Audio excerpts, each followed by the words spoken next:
আমাদের দেশে খুব ঘটা করে স্বাধীনতা দিবস পালন হয়। আর হবে নাই বা কেন?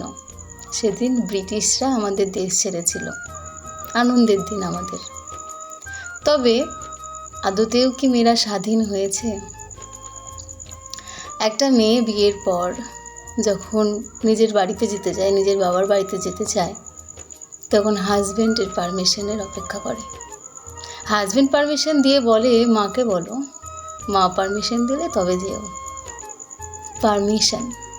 পারমিশন শব্দটা মেয়েদের থেকে বেশি আর কেউ জানে না। পারমিশন। একটা মেয়ে একটা স্কুলে পড়ানোর একটা জব পেলে পরে আনন্দের চাইতে হাজব্যান্ডের পারমিশনের অপেক্ষা করতে হয়, যে সে পারমিশন দিলে তবেই সে স্কুলে পড়াতে পারবে। শুধু পারমিশন দিলে হবে না, শাশুড়িকেও পারমিশন দিতে হবে, শ্বশুরকেও পারমিশন দিতে হবে। মেয়েরা চাইলেই ইচ্ছে ডানা মেলতে পারে না। মেয়েরা চাইলেই লজ্জার স্বাধীনতা পায় না, নিজের স্বাধীনতা পায় না। আমরা কি আদৌ স্বাধীন পেয়েছি?